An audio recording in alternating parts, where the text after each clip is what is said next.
What's going on, Coldwater Nation? It's Geoff, and welcome to the third episode of the 2025 calendar fly tying series. Each month, I'll show you how I went about tying the corresponding fly from the 2025 Art of the Fly calendar by Paul Twitchell, as well as provide a bit of background to the history of that pattern.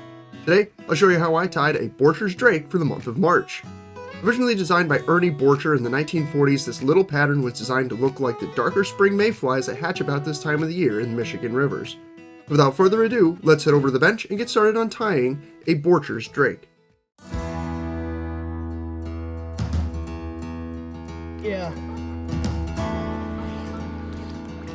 There he goes. Oh my god, look at that! Look at that toe! The squirmy worm is an effective and very deadly fly.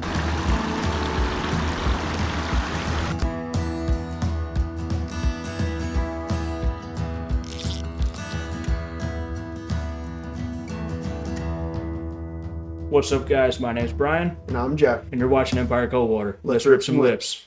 This video is brought to you in part by Upstate Excursions and by Black Dog Outdoor Sports.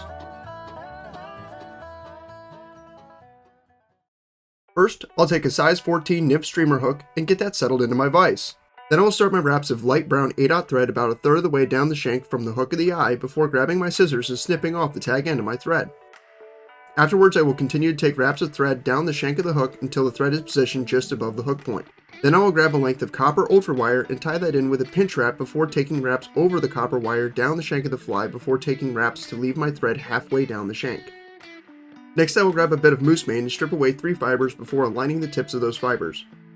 I will measure those fibers to be about the shank in length before tying them in, starting with a collection wrap followed by subsequent tight wraps down the shank until my thread is just before the bend of the hook. Afterwards, I will wax my thread before grabbing a pinch of sulfur yellow dry fly dubbing to make a tight, thin dubbing noodle before taking wraps up the shank. Then I will cut away the excess moose mane fibers. Next, I will grab the copper ultra wire from earlier and take open wraps over the dubbed section of my fly before securing it in place with some crossing wraps.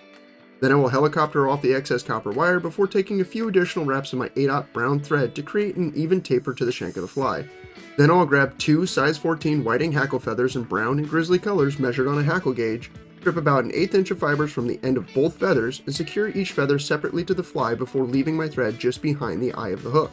If you don't have a hackle gauge, you can also determine the size of the hackle feather by bending it next to the hook, and the fiber should be about 1 to 2 times the hook gap. Now that I have the hackle feather secured, I will take wraps with the brown hackle feather around the shank of the hook all the way down to my thread before taking a few tight wraps of thread to secure the hackle feather in place. Afterwards, I'll snip away the excess brown hackle feather. I will then go ahead and repeat that process with the grizzly hackle feather, being careful not to cover up or smush as little of the brown hackle as possible. Now I will snip off the excess grizzly hackle feather as well as any trapped fibers before taking some additional wraps of thread to build up a small head for the fly. Lastly, I will take my whip finishing tool and make a 6-turn whip finish before snipping away my thread and adding a bit of head cement to secure all those thread wraps in place. And that's all there is to tying a Borchers Drake. If you enjoyed this fly tying tutorial and you want to see more like this one, leave a like, comment, and subscribe so you never miss a new video. That's all for now. Tight lines, everybody.